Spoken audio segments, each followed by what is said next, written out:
It's the Sneaky Dragon here, and it's time for a little sneak peek with one of the new cards that's going to be coming out in a week, Guzzlord EX. Now, some people are saying that the new Ultra Beasts are bad, that they don't seem very strong, they're not going to challenge the meta.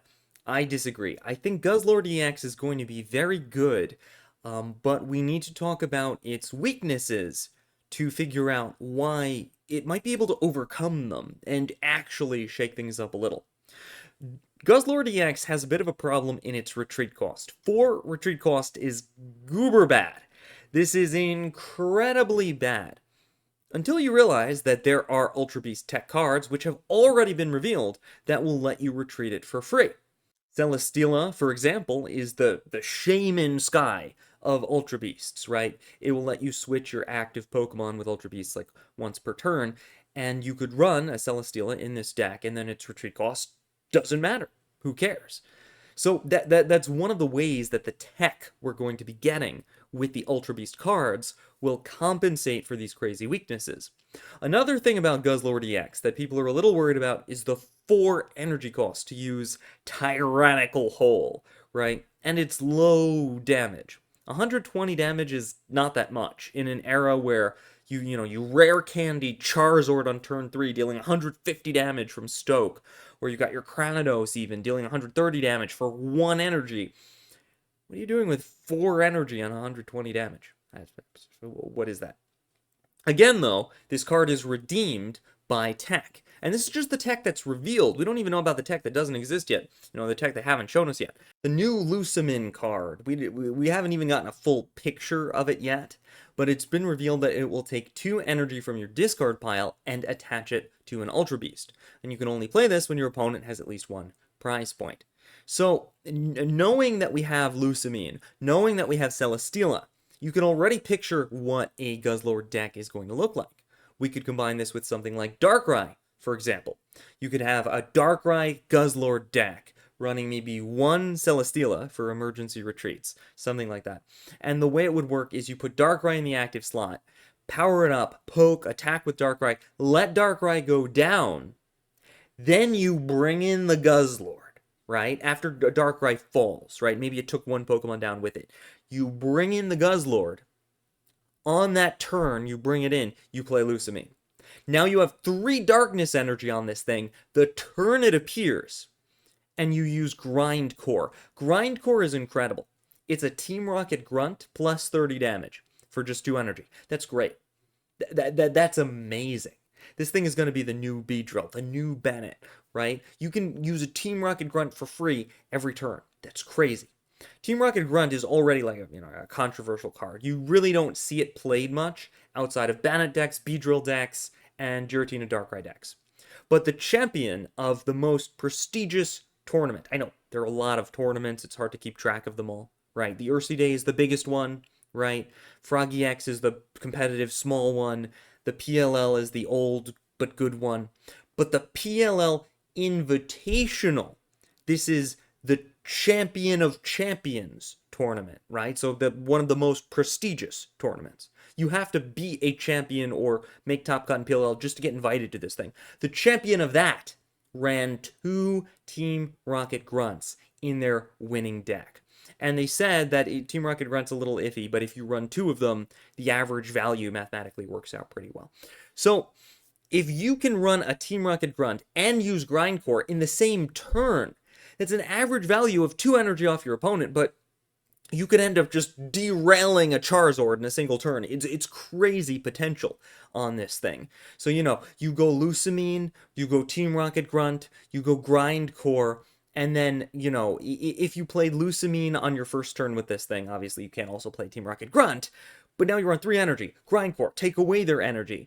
Turn 4, you can already use, turn 2 of this thing's existence, you already can use Tyrannical Hole, or if that's not gonna KO the Charizard EX, whatever, you play Team Rocket Grunt instead, use Grindcore again, remove all its energy, and then damage it down to the point where now you can finish it off with Tyrannical Hole. And since you're running Darkrai with this thing, you put your second Darkrai on the bench, and then attach energy to that on your next turn, and now you've got Poke, so you can deal 140 damage a turn. Or just deal 50 damage with Poke plus Grindcore and remove all their energy. Again, this thing's great. This thing's great. And its health bar, 170, so good. So good. The reason 170 is important, if you've seen my video on power creep in Pokemon Pocket, which I get a new comment like once a week with someone saying, I think you're wrong about everything. That's not how power creep works.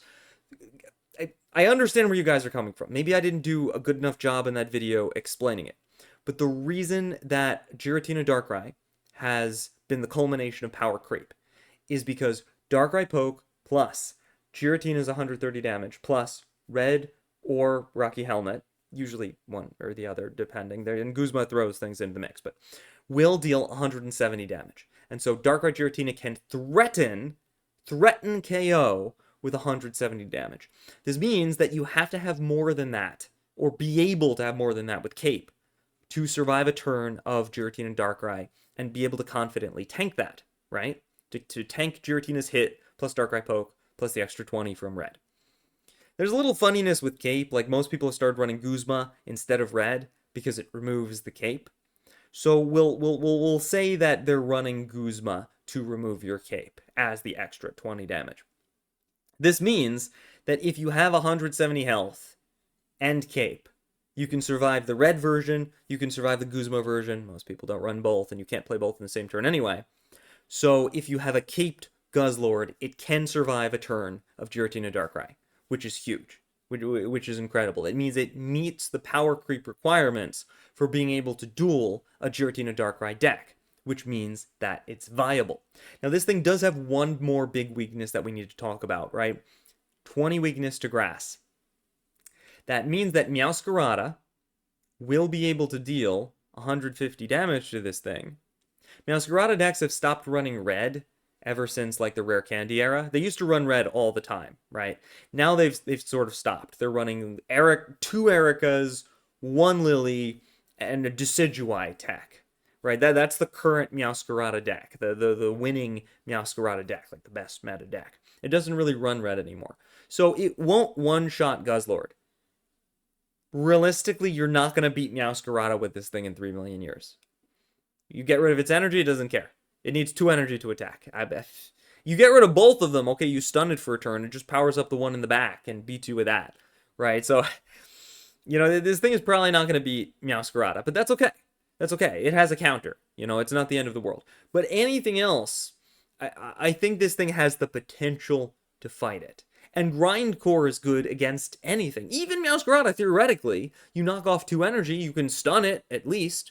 Then you Celesteela, retreat Guzzlord into something else, bada boom, bring it in, and you're good to go. I'm waving my hands around a lot, but I'm just very excited.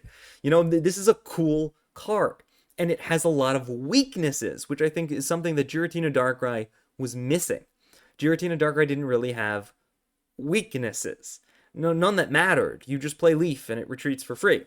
Celesteela is a little bit more difficult than Leaf. You know, it's got 4 retreat cost. That's tough. 4 retreat cost is tough.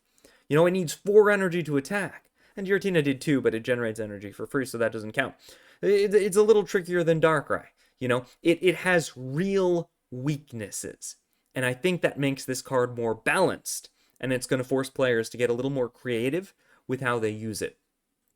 Also, this thing is going to terrorize people in ranked. You know, Grindcore is going to delete all your energy. Ah, so unfair! You got the coin flips. You deleted all my energy. It's going to be fun times. It's going to be fun times. So let me know what you think down in the comments. Do you think I'm right about Guzzlord? Or if you're watching this in the future and the Ultra Beasts have already been released, let me know how my predictions turned out, if I was right about everything. This has been a sneak peek, and I hope you enjoyed our little analysis about Guzzlord. Let me know what you think.